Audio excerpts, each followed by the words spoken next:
I suggest that after you listen to this broadcast, you will listen also on the next subject on the spiritual sin of Eve.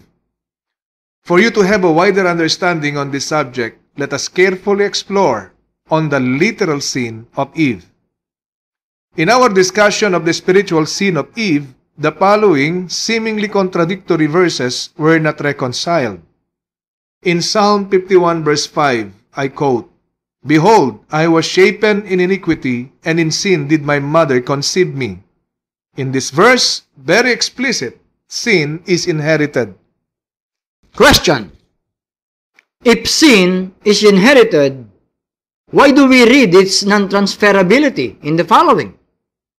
In the book of Ezekiel, chapter 18 and verse 20, as I quote, "The son shall not bear the iniquity of the father, and the wickedness of the wicked shall be upon him."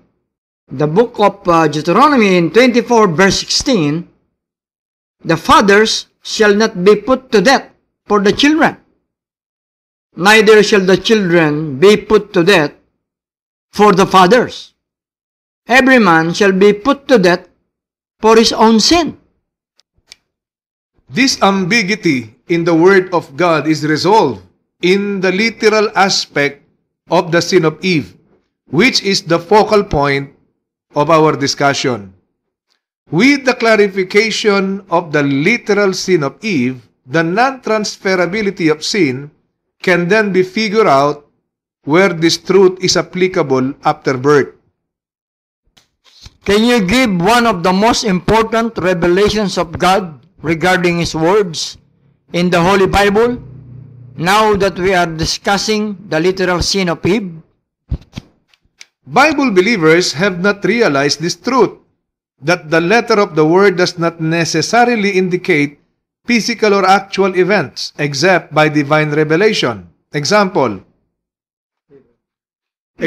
number 1. The fulfillment of the testament of salvation of God that requires the death of the maker or testator. In Hebrews chapter 9 verse 16, "For where a testament is, there must also of necessity be the death of the testator." Hebrews 9:17, I quote, "For a testament is of force after men are dead, otherwise it is of no strength at all while the testator liveth." Example number 2, "And so God was manifest in the flesh." In 1 Timothy chapter 3 verse 16, "And without controversy, great is the mystery of godliness. God was manifest in the flesh, justified in the spirit."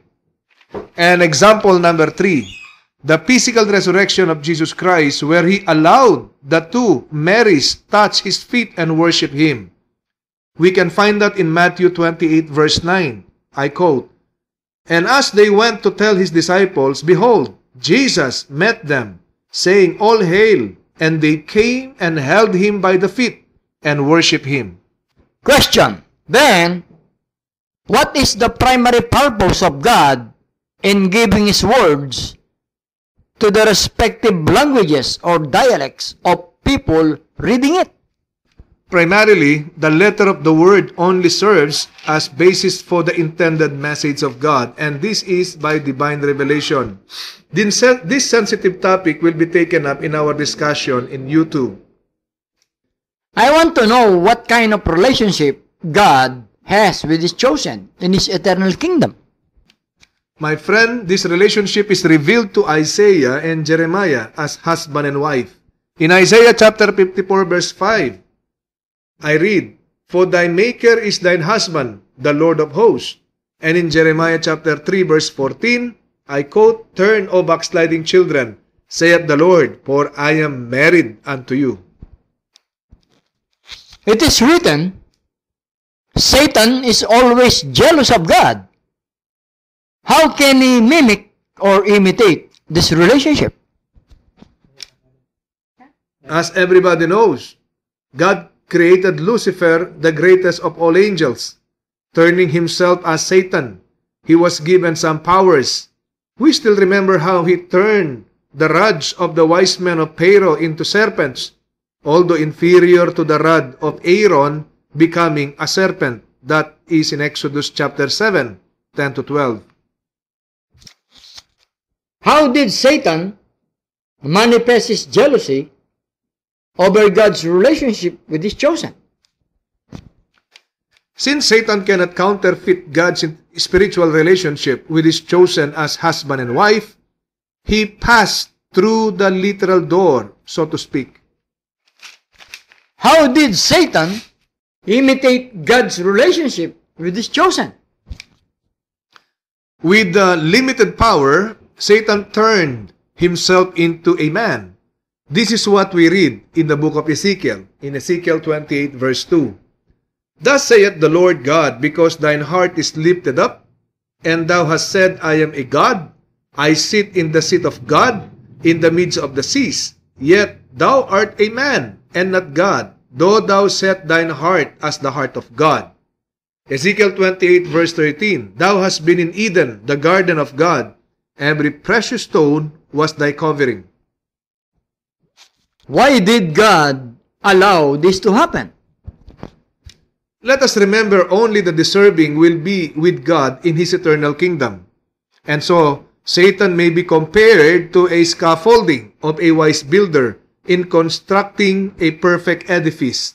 Therefore, God bestowed man to have free will, as He did in creating nature, to follow its due course. Thus, it is written in Isaiah 45 verse 7, and I quote, I form the light and create darkness. I make peace and create evil. I, the Lord, do all these things. In Amos chapter 3 verse 6, Shall a trumpet be blown in the city, and the people not be afraid?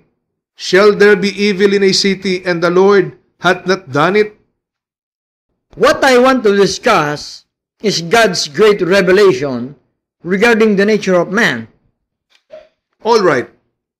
Let us read the following while Eve was alone. We all know the serpent is actually Satan, and now he is in the form of a man. In Genesis chapter 3 verse 1, I quote, Now the serpent was more subtle than any beast of the field, which the Lord God hath made. And he said unto the woman, Yea, hath God said, You shall not eat of every tree of the garden? Look how subtle Satan in asking question that Eve had to reply. In chapter 3 verse 2, And the woman said unto the serpent, We may eat of the fruit of the trees of the garden, but of the fruit of the tree which is in the midst of the garden, God had said, You shall not eat of it, neither shall ye touch it, lest you die. This started their serious conversation.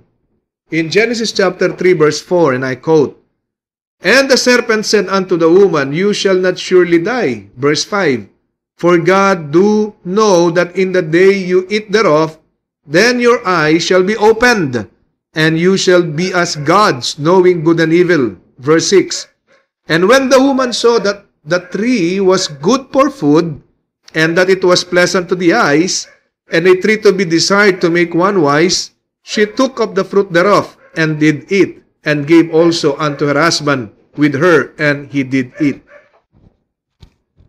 Am I correct to presume that many people overlook God is speaking in parables? This is written in Psalms 78 verse 2, in Ezekiel 20 verse 49, and more specifically in the book of Mark, in chapter 4 verse 34, and I quote, But without a parable spake he not unto them, and when they were alone, he expounded all things to his disciples. That's right, my friend. Now let us listen to God for the different symbolisms He revealed regarding the literal sin of Eve. Example, the word garden. We will be surprised that garden symbolizes Eve herself as a woman and wife. In Song of Solomon chapter 4 verse 12, a garden enclosed is my sister, my spouse. The word forbidden tree in the midst of the garden very clearly now refers to that part of the body of Eve for the propagation of the human race. Let us remember the diabolical scheme of Satan trying to counterfeit God's spiritual relationship. But for him it is limited to literal relationship as husband and wife of the people. As stated earlier, not everything written in the Holy Bible happened physically unless divinely revealed. Perfect example that actually happened physically are, number one, the Spirit God was manifested in the flesh. In 1 Timothy 3:16, and without controversy, great is the mystery of godliness. God was manifest in the flesh, justified in the Spirit. Second, this happened when Jesus was born in Bethlehem. In Matthew 1:23, I quote, "Behold, a virgin shall be with child, and shall bring forth a son, and they shall call his name Emmanuel," which being interpreted, God with us. Third, another vivid example was the resurrection of Jesus Christ, and allowed the two Marys do the following. In Matthew 28 verse 9, I quote, "And as they went to tell his disciples, behold, Jesus met them, saying, All hail! And they came and held him by the feet, and worshipped him." Does it mean Satan took advantage of Adam while Eve was alone? Very clear. From the temptation how Satan, now in the form of a man, described the sweetness of the forbidden tree. And so, in Genesis chapter 3 verse 6, "And when the woman saw that the tree was good for food, and it was pleasant to the eyes, and a tree to be desired to make one wise, she took of the fruit thereof, and did eat, and gave also unto her husband with her, and he did eat." Does Eve eating the fruit of the tree of knowledge mean the devil succeeded in his desire of having carnal knowledge with her before Adam? This is obvious, because Eve gave also unto her husband, and he did eat. What happened later? This is what we read as Adam and Eve live as husband and wife. Genesis chapter 4, 1-2. I quote, "And Adam knew Eve, his wife, and she conceived, and bare Cain, and said, I have gotten a man from the Lord. And she again bare his brother Abel." From the story, we read Eve gave birth to two sons, Cain and Abel. Let us read again in Genesis chapter 4, 1-2. "And Adam knew Eve, his wife, and she conceived, and bare Cain, and said, I have gotten a man from the Lord. And she again bare his brother Abel." One reference for the word knew is, I read in Wikipedia, carnal knowledge is an archaic or legal euphemism for sexual intercourse. The word carnal derives from Latin carnalis, meaning fleshly. Did I hear correctly that Adam knew Eve, his wife, and bare Cain, and again bare Abel? That is exactly what is written. And it is the first time that Adam knew or having carnal knowledge with Eve. Also clearly written, Eve gave birth to two sons. Therefore, Cain and Abel must be twins. Later it is written, Cain killed Abel. I noticed when Eve gave birth to Cain, she said, I have gotten a man from the Lord. Does God give any significance for this statement of Eve? To take the statement at face value, this must be the will of God. Therefore, we may conclude that the birth of Cain is the will of God. What may be the reason for the birth of Cain is the will of God? I am only thinking of that scaffolding mentioned earlier being used by a wise builder in constructing a perfect edifice. Perhaps later God has a good explanation for this. If we continue reading the story, Adam knew Eve only the second time when Seth was born. In Genesis chapter 4 verse 25, and I quote, and Adam knew his wife again, and she bare a son, and called his name Seth. Yes, quite clear on the letter, this must be the second time Adam knew or having carnal knowledge with Eve. What is peculiar with the birth of Seth? This further proved the earlier relationship of Adam with Eve. Genesis chapter 5 verse 3, I quote, "And Adam lived 130 years and begot a son in his own likeness after his image and called his name Seth." From the statement, Adam begat a son in his own likeness after his image and called his name Seth. Does this fortify the conclusion that the devil succeeded in implanting his seed to Eve? Yes, my friend, the point you raise has great significance to God in establishing His eternal kingdom.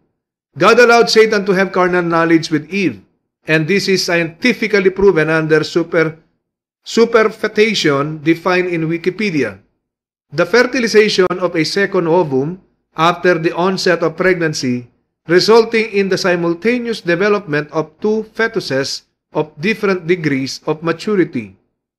From this, it is clear that Cain is the son of the devil, the firstborn, and Abel is the son of Adam. What happened thereafter regarding the life of Adam and Eve? As husband and wife, they had many more children in Genesis 5:4.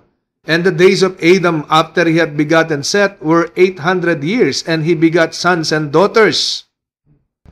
Now I can see how the human race carried on with mixed blood of men. However, as earlier premise, it is only on the basis of the letter of the word. This did not happen physically, for it cannot be proved with science. I am glad you reminded our listeners on that matter. Taking the events in the Holy Bible physically made many people reject it, and they are justified. We are to be reminded of the message in the Bible that many people overlook. In 2 Corinthians 4:18, and I quote, "While we look not at the things which are seen, but at the things which are not seen. For the things which are seen are temporal, but the things which are not seen are eternal." Regarding Cain, what happened to him thereafter? Perhaps the natural man, as written in 1 Corinthians 2:14, cannot understand why God gave double protection to Cain instead of punishing him. In Genesis 4:15, "And the Lord said, Whosoever slayeth Cain, vengeance shall be taken on him sevenfold. And the Lord set a mark upon him, lest finding him should kill him." And then in verse 16, "And Cain went out from the presence of the Lord, and dwelt in the land of Nod, on the east of Eden." Again, we are to be reminded of the scaffolding used by a wise builder in constructing a perfect edifice. In much the same way, God wants only the people worthy to be with Him in eternity. Let us continue the story. How people increased in number after all this. All right. These are the generations from Adam to Noah who walk with God. Adam to Seth, Genesis 5:3. "And Adam lived 130 years and begot a son in his own likeness, after his image, and called his name Seth." Seth to Enos, Genesis 5:6. "And Seth lived 105 years and begot Enos." Enos to Cainan, Genesis 5:9. "And Enos lived 90 years and begot Cainan." Cainan to Mahalil, Genesis 5:12. "And Cainan lived 70 years and begot Mahalil." Mahalil to Jared, Genesis 5:15. "And Mahalil lived 65 years and begot Jared." And Jared to Enos, Genesis 5:18. "And Jared lived 100 years, 62 years, and he begot Enos, or Enoch." Enoch to Methuselah, Genesis 5:21. "And Enoch lived 65 years and begot Methuselah." Methuselah to Lamech, Genesis 5:28 to 29. "And Lamech lived 182 years and begot a son, and he called his name Noah." Noah to Shem, Ham, and Japheth, or Japheth, Genesis 5:32. "And Noah was 500 years old, and Noah begot Shem, Ham, and Japheth." Notice the birth of Seth was something special to God, and so of Noah, whom we all know He blessed him in the great deluge. Not only that, we have also noticed Cain was not included in the aforementioned generations, while he must have taken wife or wives from the daughters of Eve and had his own bloodline in Genesis 4:13-24. Cain has a special role equivalent to scaffolding, that is a necessary scrap in building an edifice, but to be destroyed later. In Genesis chapter 4, verse 15, I quote, "And the Lord said, Whosoever slayeth Cain, vengeance shall be taken on him sevenfold. And the Lord set a mark upon him, lest any finding him should kill him." Why did we not take this very important phase in the history of mankind in our study in the Bible school and seminary? Yes, my friend, I studied the Holy Bible longer than you did, for I earned my master's degree in divinity. Now let us continue, for there is an element too important to salvation that many people have missed. In Genesis chapter 6, verse 1, I quote, "And it came to pass when men began to multiply on the face of the earth, and daughters were born unto them." Verse 2, "That the sons of God saw the daughters of men, that they were fair, and they took them wives of all which they chose." Does God have something to say regarding sons of God and daughters of men that were fair or beautiful? This will bring us back when the serpent, actually Satan disguised himself as man, tempted Eve while she was alone. Something is written about Satan that may fit with what we are discussing. 2 Corinthians 11:14, I quote, "And no marvel, for Satan himself is transformed into an angel of light." End of quote. Literally, Satan is a man in disguise who could have easily tempted Eve with his good looks. The clue is from what is written in Genesis chapter 6 verse 2, and I quote, "That the sons of God saw the daughters of men, that they were fair, and they took them wives of all which they chose." What is the significance of the verse just cited? No question the sons of God must be the progeny of Seth, the true son of Adam, as earlier mentioned. As we can safely conclude that the daughters of men who were fair and beautiful were the children of Cain, the son of Satan, an angel of light, who must be attractive or handsome. Then, what is the complication in the intermarriage of the sons of God with the daughters of men? Let us remember Noah, a chosen of God, must be a progeny of Seth. From the marriage of Noah and his 3 sons, God will reveal the basis of Jesus Christ calling his listeners. In John 8:44, I quote, "You are of your father the devil, and the lusts of your father you will do. He was a murderer from the beginning, and abode not in the truth, because there is no truth in him. When he speaketh a lie, he speaketh of his own, for he is a liar and the father of it." This perfectly matches Adam's claim in Genesis 3:20, and I quote, "And Adam called his wife's name Eve, because she was the mother of all living." Why did Adam call Eve the mother of all living?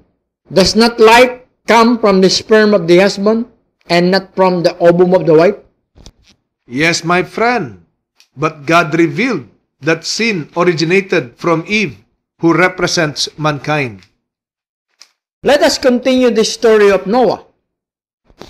After the great deluge, in Genesis 9:20, I quote, Genesis 9:20 down to verse 25. "And Noah began to be an husbandman, and he planted a vineyard, and he drank of the wine, and he was drunken, and he was uncovered within his tent. And Ham, the father of Canaan, saw the nakedness of his father. And Noah awoke from his wine, and knew what his younger son had done unto him. And he said, Cursed be Canaan, a servant of servants shall he be unto his brethren." It was Ham, the son of Noah, who saw his nakedness. Why did Noah curse Canaan, supposed to be his grandson, and not Ham, who saw his father's nakedness? The justification is revealed by God with the spiritual equivalent of the letter of His words in the following. Leviticus 18:8, I quote, "The nakedness of thy father's wife shall thou not uncover, it is thy father's nakedness." From the verse, it is clear the nakedness of the father, Noah, in this instance, is symbolized by the nakedness of his wife. And so, what Ham actually saw is the nakedness of his mother. What other revelation does God give regarding the nakedness of the father, which is actually the nakedness of the mother? Look, the nakedness of the mother has further deeper meaning to God.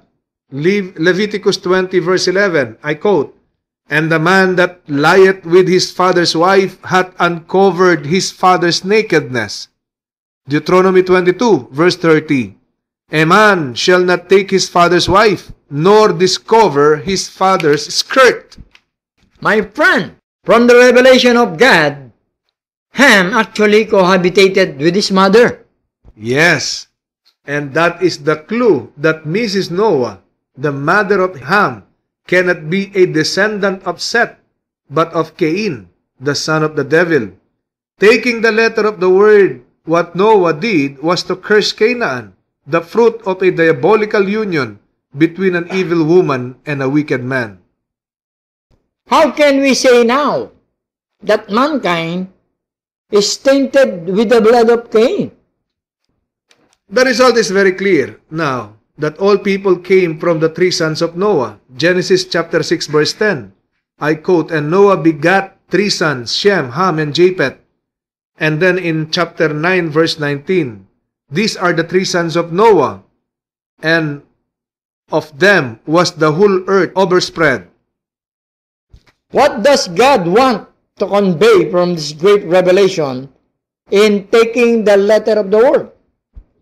Since Mrs. Noah was a daughter of Cain, the three sons of Noah, Shem, Ham, and Japheth, are all tainted with the blood of Cain, who is the son of the devil. No wonder in tracing the genealogy or ancestors of Joseph in the book of Luke 3:23-38, from whom Jesus' family tree is associated, the name Cain is very clearly omitted. From Joseph to Heli, to David, to Jesse, to Obed, to Boaz, to Canaan, Arphaxad, to Shem, to Noah, to Lamech, to Methuselah, to Enoch, to Jared, to Mahalil, to Cainan, to Enos, to Seth, to Adam, and originally to God. What other clue does God reveal that indeed Cain is the son of the devil? Now, counting the generation from Adam to Enoch, the seventh generation, again, Cain is not included. Genesis chapter 5 verse 1, Adam, the first generation. Genesis 5:3, Seth, the second generation. Genesis 5:6, Enos, the third generation. Genesis 5:9, Cainan, the fourth generation. Genesis 5:13, Mahalil, the fifth generation. Genesis 5:15, Jared, the sixth generation. And Genesis 5:18, Enoch, the seventh generation. In Jude chapter 1 verse 14, "And Enoch also, the seventh from Adam, prophesied." Very clear, Enoch, the seventh generation, is the last man having the pure blood of Adam. What other tip regarding this miserable spiritual status of mankind? Have you noticed in the following? Eve is called the mother of all living instead of Adam as the father when life comes from the sperm of the father. Genesis 3:20, I quote, "And Adam called his wife's name Eve because she was the mother of all living." Precisely this is God's revelation of the tainted blood of mankind called the fall, where everybody no longer has the Spirit of God. If God created man in the image of Jesus Christ, the Son of God, and pictured as lamb after the fall, all people are now depicted as goats. Now it is very clear why David claimed in Psalm 51 verse 5, I quote, Behold, I was shapen in iniquity, and in sin did my mother conceive me. Hence, everybody is a spiritual goat or natural man. Romans 3, beginning in verse 10, then verse 11, verse 12, jump to verse 23. I will quote, "As it is written, there is none righteous, no, not one. There is none that understandeth, there is none that seeketh after God. They are all gone out of the way. They are together become unprofitable. There is none that doeth good, no, not one. For all have sinned, and come short of the glory of God." How then do we end this important treatise regarding salvation? As Jesus Christ told Nicodemus in John chapter 3, verse 3, "Verily, verily, I say unto thee, except a man be born again, he cannot see the kingdom of God." And also in verse 5, "Except a man be born of water and of the Spirit, he cannot enter into the kingdom of God." May we invite our listeners to take note also of our discussion at YouTube regarding God of the Holy Bible and baptism and born again. Praise ye the Lord. Praise God in His sanctuary. Praised Him in the firmament of His power. Praised Him for His mighty acts. Praised Him according to His excellent greatness. Psalm 150, 1-2. To God be the glory.